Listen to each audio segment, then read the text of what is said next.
Hey guys, it's Mikexingchen. I realize I haven't done a video commenting back at your comments in a while, so let's do that and we're just gonna get right into it. Xiaoning Cui says, haha, Singapore National Day is like more than a month ago. Okay, that video was filmed on Singapore National Day and it wasn't uploaded till about a month later. Let me explain how this works. A lot of times I get messages from you guys when I publish a video of when I was in Singapore or when I was in Korea, and I get a lot of messages from people saying, hey, let's go eat, let's go do this, let's go do that. I wish I could, but my videos they're sort of delayed, and the reason is when I'm filming the videos, which usually takes I usually spend like 10 days in a certain location filming the videos, during which time I really have no time to edit the video. So I filmed all the videos and I come back home and then the videos get edited, but that itself takes a while. So one video takes about three days or so to edit, and then I really can't wait till all the videos are published before I go to the next destination or I film the next video. So the videos you're watching here or on the Strictly Dumpling channel, they're usually gonna be a bit delayed, and in this case, the Singapore National Day, that video was delayed by 1 month. I'm really sorry about that, but at this point, this is all I can do. And if you guys want like to see where I am real time, then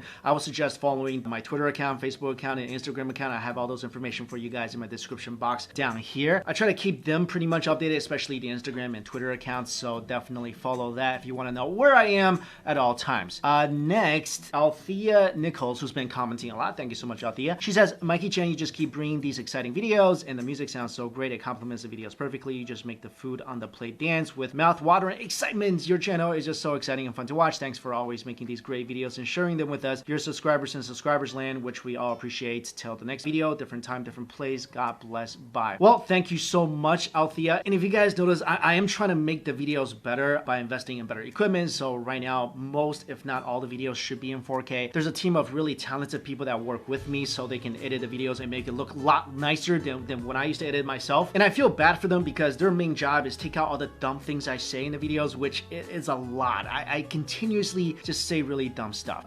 Next, Alan Fulton says, Mikey, you should have put the turkeys in your car and taken them home for Thanksgiving. If you didn't see that video, there was a lot of wild turkeys walking around in Boston. Apparently Boston is being just attacked by wild turkeys. I didn't know this was a thing. I didn't know a city could be under siege by wild turkeys. And let me know in the comments, if you see just like a wild turkey wandering around like come November, will you take one home? I'm just kidding. You shouldn't leave them alone. They earned their freedom, people. Also, I heard that turkeys are so dumb, if they look up into the rain, they're just gonna drown. Is that true? Or am I just, I don't know. Manzor Yar says, go to Japan again, please. Love your vlogs there. Funny you should mention that. I am going back to Japan before the end of this year. I mean, I think when you're watching this video, I should be in Taiwan, and then I'm actually going to a really awesome place, and you guys in Vlogland gets to hear about it first.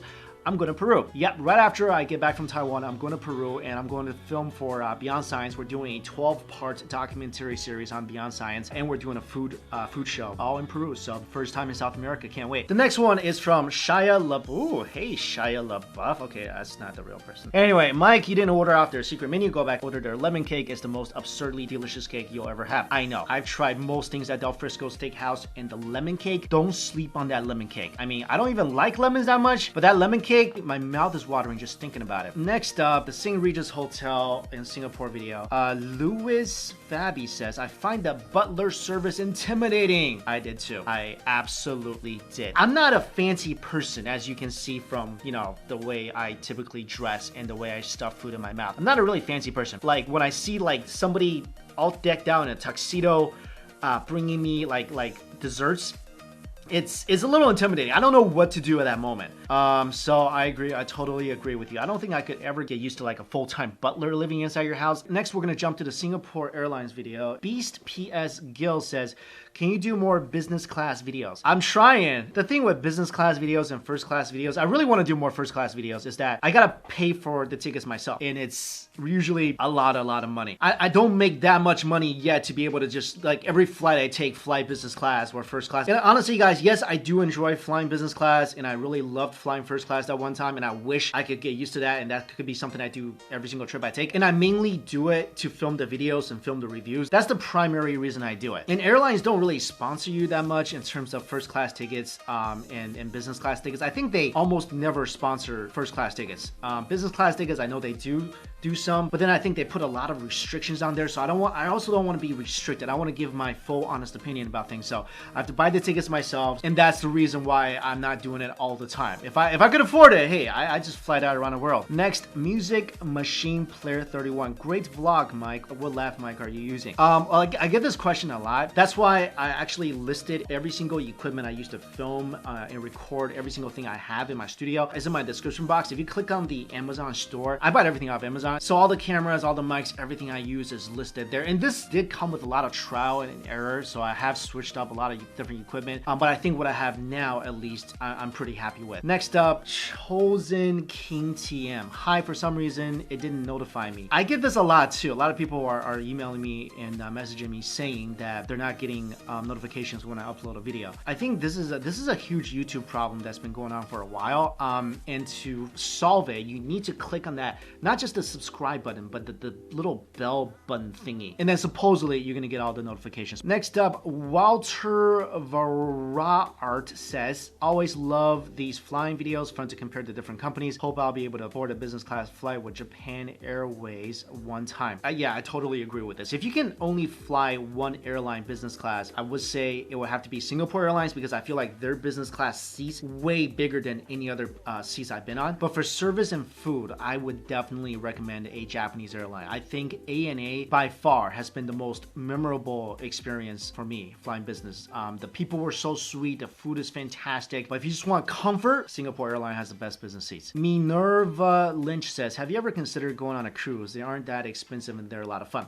Yes, I have. Let me tell you guys my secret fear. Well, it's not a secret anymore. I'm going to tell you guys. I want to go on a cruise. I do, and I'm going to go on a cruise.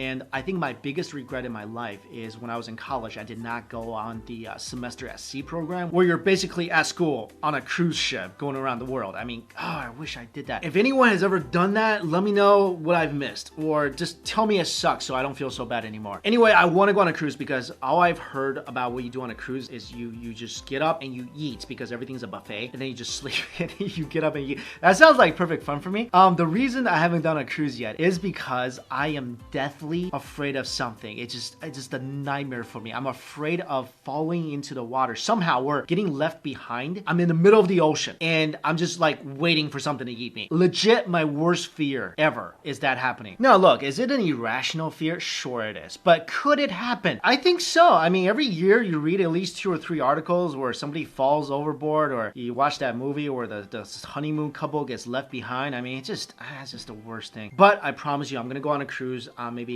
towards the end of this year, and I'm gonna conquer my fears. We're gonna get through this together. We will. But just know, if I tell you I'm going on a cruise and you don't see me upload a video for a couple of weeks, you'll know what happened. Next up, and this is not a specific comment, because I see this question come up a lot. People always ask me, what's your full-time job? How do you make money? So let me tell you guys. I first moved to New York and I worked on Wall Street. I worked at Morgan Stanley, and then that really wasn't for me because I was really bad with numbers.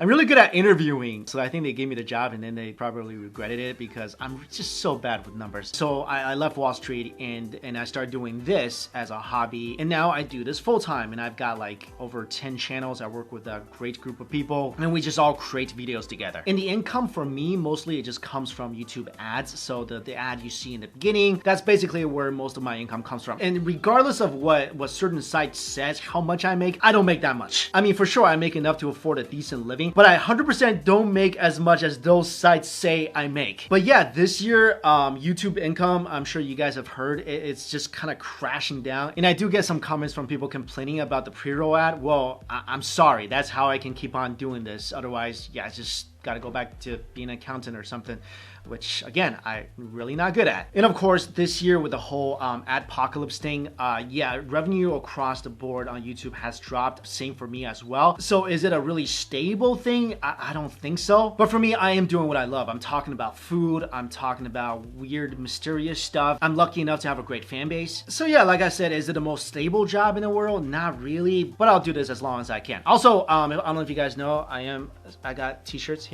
I like to walk out. You can find these shirts. I'll put the link for you in the description box. Another question or comment I get a lot is that you get to just travel and eat all the time. That's so much fun. I'll tell you guys, it is really interesting. It's great being able to travel to different countries, explore different cultures. The typical schedule for me, for example, I'm going to Taiwan this week. I'll get into the airport at 6 a.m. I'll drop my stuff off at the hotel and I'm off to film my first video, which will basically take most of that day. And then I go back to the hotel and there's some more work on the other channels I need to do. So I'm basically editing and doing whatever I need to do for those channels in the hotel room. Next day, I'll typically get up at 7 or 8 in the morning, and then that day starts again with video filming. And look, I'm not complaining. I love what I do, but it isn't just go somewhere and have a good time, because I really do try to produce quality videos everywhere I go. Okay, next comment comes from Kalmita Vargas, and this will lead to another frequently asked question that I'm going to address here. I guess somebody asked, why don't I ever go to China? And the comment was no, because he is banned in China. He is part of a group that is trying to overthrow the Communist Party of China. I don't even have weekends free, okay? I'm sure trying to overthrow a government is a lot of work. I don't think I have the energy, time, or ambition for that. So let me go into this and explain what this is all about. For those of you who's been watching this channel for a while, I did a video about this. I practice a Chinese spiritual exercise called Falun Gong or Falun Dafa. And this is something I started doing after college. Let me just tell you guys what this is. So back in the 80s and 90s in China, there was like a huge movement of Qigong exercise. If you guys don't know, Qigong is like energy exercises that a lot of people do in China. So back in the 80s and 90s, almost everybody in China, like especially the elderly, they would get up in the morning and they would do Qigong exercises. This also includes exercises like Tai Chi. So anyway, my mom was really into this. She was into this her whole life. And then when I went to college, my mom got really sick, like really sick. And she didn't tell me any of this because it's a Chinese parent thing where they don't want their kids to worry. So I didn't know about this at all. Anyway, at the time, there was a Qigong exercise that was just really blowing up in China, and over 100 million people were practicing it in less than 7 years. And this was Falun Gong. And my mom learned to practice, and we were in Illinois at the time. She started doing meditation every day, and she got a lot better. So then, like any Chinese mom, she tried to force me to practice, which I wanted no part of it because I really don't care about that stuff back then. But my opinion of it started to change because of my dad. When I was little, my dad was pretty, stern Chinese father type, and I basically got yelled at almost every single day. Like literally every single day I would get yelled at, screamed at in front of everybody. So our relationship, it wasn't really good. I remember one time driving back from college, we were in the car, and this is where we would always get into argument because you're trapped in a space together. So he said something, I mouthed something back, and then I was expecting him to just explode like usual, but that didn't happen. I looked over and he was trying to force a smile, and I was really kind of freaked out by that. I'm like, what are you doing? This is when you usually like yell at me. What's going on? He's like, well, I started practicing this Falun Gong thing that your mom told me about. And the principles of Falun Gong is based on truthfulness, compassion, and tolerance. So I'm trying to be like a more compassionate person. And I'm like, wow, that's a huge change in you. Towards the end of my college career, there was a point where I was really stressed out. I had a lot of stuff happen around me that I couldn't really deal with well, so I basically dropped out of college. And then my mom and dad came to me and they were like, well, why don't you do this meditation exercise? It's really good for you. I'm like, no, I don't want to do any of that. But at that point, I'm like, you know what? I'll try anything to feel better at this point. So I did it, and then I absolutely loved it. All the meditation practices in China, ancient meditation practices, they all come with certain philosophies and principles. Like Tai Chi is based on Taoist principles, so Falun Gong is more based on Buddhist principles. And there's 5 meditation exercises you can do that at that point really helped me relieve a lot of stress. And I really like the principles. I mean, be a more compassionate person, be a more honest person, be a more tolerant, forgiving person. What's wrong with that? I mean, so I kind of embraced it. And I'll be honest with you guys, it's definitely made me a better person. I used to have a temper myself, and I'm not saying I'm a saint now, but I am really trying to live my life based on those 3 principles. And hopefully that showcases through these videos I make. Okay, so let's go back to the whole China thing. So this practice started in 1992, and by 1997, there was 100 million people practicing in China. And the government actually gave it a lot of awards because people were becoming more healthy. But then they took a census and realized that, oh my God, 100 million people is practicing this. And in China, especially at that time, any large group of people doing one thing, especially something with Buddhist principles and teaches you to think for yourself, that's not really welcome. You don't have to believe anything I say here. You can look it up for yourself. And that's the freedom you have living outside of China, is that you can look things up yourself. In China, any keywords regarding to this, only negative stuff will pop up. But anyway, the communist doctrine doesn't even allow Communist Party members to believe in things like time travel or ghosts. I mean, mean, not that you have to agree that ghosts exist or time travel is real, you just can't believe in any of that. So anyway, the Communist Party realized 100 million people was practicing this, so they needed to suppress it. That led to 1999 when there was an emulation, like people set themselves on fire in Tiananmen Square, filmed themselves and said they were Falun Gong practitioners. So the government filmed all this, spread it to every single media in China and said, look, if you practice Falun Gong, you're gonna go crazy, you're gonna go burn yourself, you're gonna go kill yourselves, which is completely absurd. Because like I said, Falun Gong is based on Buddhist principles, and killing alive, yeah, you're not supposed to do that. But anyway, they released all this footage and it was analyzed by independent groups overseas, and they took the footage apart and realized, yeah, this whole thing was fake. It was set up by the Communist Party themselves. Great video about that. I'll link it in my description box. It's called False Fire, and you guys can see and judge for yourself. But because the government controls the media in China, that's why it's called state-owned media, they broadcasted all this propaganda everywhere. And then they declared Falun Gong to be illegal in China. And anybody caught practicing this will be subjected to prison sentences. You could be taken to mental hospitals, labor camps, and you will be tortured until you sign something that says, I'll never practice again. But because a lot of people, they refuse to give up their beliefs, because China's constitution, I'm not talking about the communist doctrine, I'm talking about the Chinese constitution actually allows for the freedom of belief, freedom of speech. So a lot of people, they're like, well, what's wrong with this? I'm trying to be a healthier person. I'm trying to be a better person. Why are you persecuting me because of this? So they wouldn't renounce this practice. And because of that, so many people died. So many people are being tortured as we speak,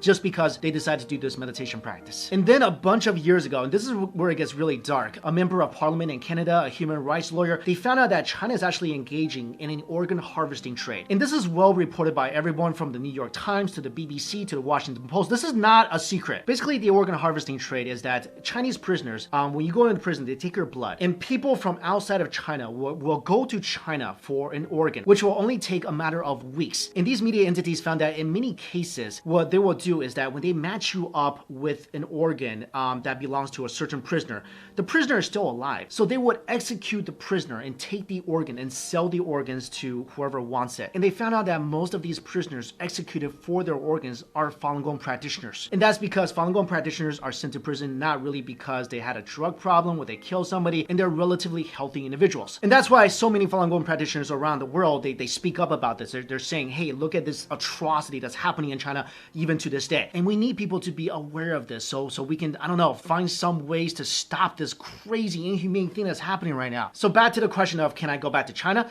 Probably. Is it safe for me to go back to China? Probably not. And another reason I wanted to address this is because of all the crazy comments I see in videos. And a lot of them, I feel like they're coming from what's called the 50-cent army. There's this thing where Chinese government pays internet trolls to leave really negative comments, and they pay them 50 cents a pop, or 50 cents Chinese a pop. And this is a real thing. Go research 50-cent army, Chinese media. This is a real thing. So I see a lot of comments saying, oh yeah, Mike works for Falun Gong. Mike is trying to overthrow the Chinese government. Really? No, I just explain what I do for work. I don't get money from anybody else. And by the way, Falun Gong is a completely free exercise. So all the books, all the exercises, everything is completely free. I haven't paid a single penny to learn this exercise, and nobody has. And they certainly don't pay me anything. And then I see comments that say, oh Mike, you practice Falun Gong, I can't believe you do that. I'm so disappointed in you. What's great about being here, living in this country, is that I do have the freedom of making that choice for myself. So people who say that, if there's some misunderstanding you have about Falun Gong, hopefully I cleared it up today, where you want to go do more research for yourself. And China, I love China. I wish I could go back to China next week. I miss my own neighborhood. I miss the food. And as soon as this whole persecution stops, if I know I'm not going to be arrested and my organ possibly harvested when I go to China, as soon as that ends, I'll be there the next day. As soon as this video releases, there's gonna be a lot of people in the comments going, oh yeah, Falun Gong is bad. I hope if you've been watching me for a long time, you'll trust me and trust that what I'm telling you is true, it's real. Go look it up for yourself.